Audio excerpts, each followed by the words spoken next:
Good afternoon, everyone. My name is Peren Ozturan. I'm an assistant professor of marketing at Özyeğin University, Istanbul. So behind me is Bosphorus. It is kind of a cloudy day, but still it's really a beautiful spring that takes our breath away. So I will be going over a couple of questions that were shared with me. So what touched me the most during this corona crisis? During these times, I felt quite connected with the refugees around the world, and a professor who is an expert in reputation from Turkey was telling that now we are 8 billion people of refugees. We don't know where to go. We are at our houses, but at the same time not now knowing how to interact with the others, and that feeling of not having a certain home, not knowing where to go, that uncertainty was deeply touching me. And this was also coupled by the deaths that was kind of very prevalent in the world now. A lot of people dying from corona, or maybe coincidentally dying from other illnesses. For example, my uncle passed away a couple of days ago, and that feeling of losing our loved ones is very prominent, and it is very saddening, and that is kind of the issue that we now face today, that we are all facing a certain amount of time, which is going to end soon. That said, what's also touching is the fact that we are kind of in this together. So there are a lot of acts of solidarity, of being of help to the other, and I really am appreciating that. I'm really feeling the grace and the gratitude when I look at those people and when I look at their helping feelings. How does corona affect life in Turkey? So we have had lockdowns, and there were travel bans. Most of us are living in cities, and we cannot go out and stroll by the Bosphorus. Maybe you might see later on, or hear later on, there are police cars by the Bosphorus telling you to go home, and there is a fine if you are just having fun in a park or by the coast. What else? There is a lot of black market that's going on in Turkey. People are working without any insurance, without any pension. They are just saving the day. So those people are really in a deep trouble, in a very problematic situation. They don't have savings, they have quite a bit of loans. And again, the charitable giving is taking its toll. People in Ankara, our capital city, especially with the initiative of the municipality, for example, are cleaning each other's debts to the grocery stores, to the mom and pop stores that they are purchasing usually from. And the month of Ramadan has come, so people are fasting, and again connecting with the poor, connecting with the people who are suffering is very on top of our minds, on top of our hearts. So that is something that is going on, and I think the corona is affecting everyone to save more in terms of lowering our waste and spending our income wisely on necessities, not extras. Not to mean there is an extra to spend money on. There is a place to spend money on. What does the crisis mean for your work? So I stopped working in university course stopped meaning physically being there at the university. I was living on campus. I moved to my parents' house in the city, and we switched to remote learning as of mid-May. And I saw quite fast adaptability and flexibility with regards to my university. They have implemented tools such as Windows Teams or Zoom for us to have lectures on. So what I do on a daily basis is to record my lectures, to answer emails, or help hold office hours with my students.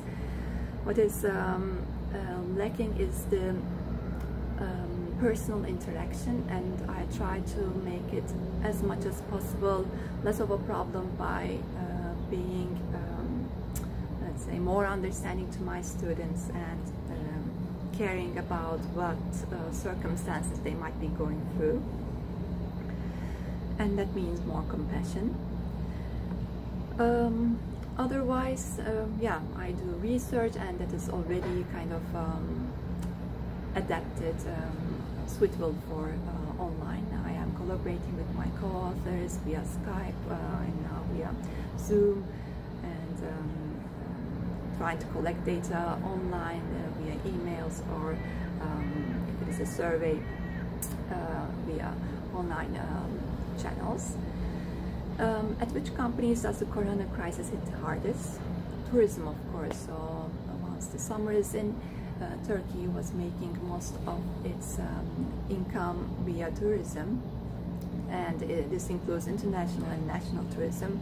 Now they are all at stake. Airlines, textile industry is suffering, and I'm assuming B2B sector is also in trouble now that all the households are and employees are at home. The factories, the suppliers, the ingredient makers to companies are kind of suffering. I think the catering companies, the transportation companies are not making money.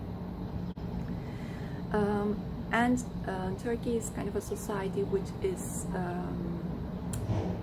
on one point modest because of the religion, and on the other hand quite into conspicuous consumption, because people really care about how they look, where they are eating, or where they are visiting.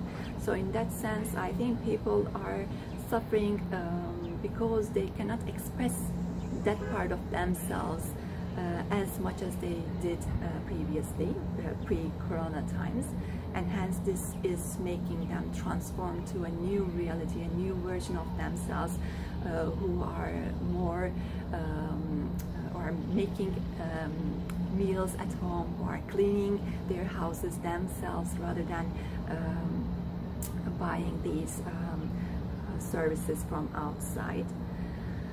And as I was saying, this is a new consumption pattern for some part of the society. For the others, still it is kind of a survival game, and of course they have been doing these themselves. But at the same time, I also know quite low income families trying to afford really expensive smartphones with credit cards, for example, and I'm trying to imagine what they are going through. They cannot pay the credit card loans, they cannot pay their private loans, and they must be suffering a lot. What does it look like in the marketing and communication sectors? So I took some notes, and with regards to that, I see some local brands quite adapting quite fast to the new environment. They are now making advertisements that make use of the nostalgia concept, and they are trying to state that they are there for the consumers. Once these tough times are over, we will be reaching the happy end. And there are some global brands, maybe they are trying to take up, let's say, internationally applicable decision by the headquarters, and hence still trying to make use of their old voices, old ads in these new circumstances.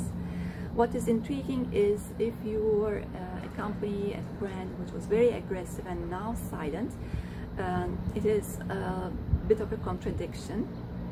That's why the brands that are adapting their messages and trying to acknowledge these limitations around us by featuring real employees, by featuring real consumers in their campaigns are, I think, gaining more trust, gaining recognition by their, let's say, believers, advocates. Which companies are evolving for the best during these crises?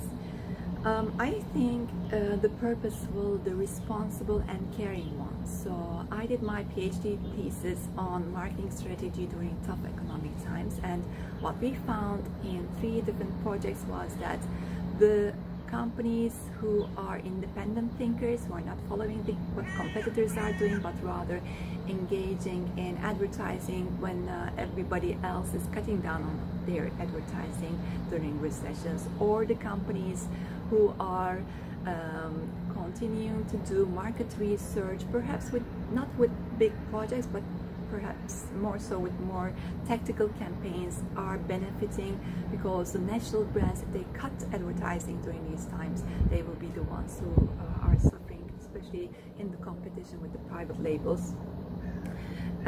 So the proactive ones are going to be the winners, I would think, during this crisis. So the ones who are thinking out of the box, who are thinking of all the possibilities that are out there, although perhaps within our houses, within the digital space, but still kind of inspiring us, helping us face all these fears and worry that is around us, and trying to promise us that they are there for our life, is going to be the winners. And of course the real winners, or the, let's say, more practical winners, are the ones who are selling the necessities, foods, the supermarket chains, etc.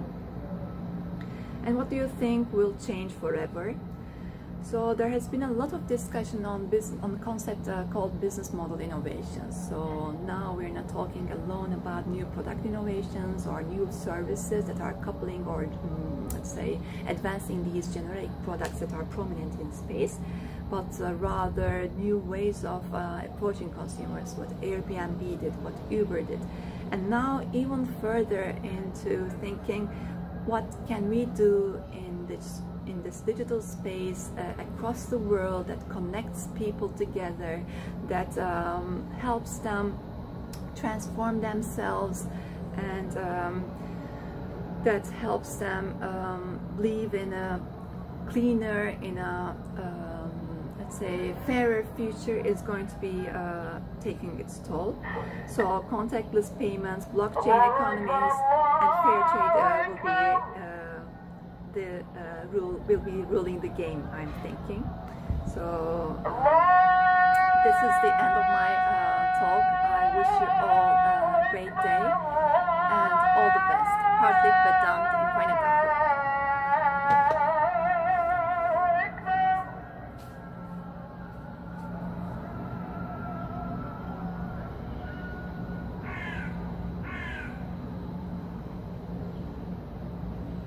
أشهد أن لا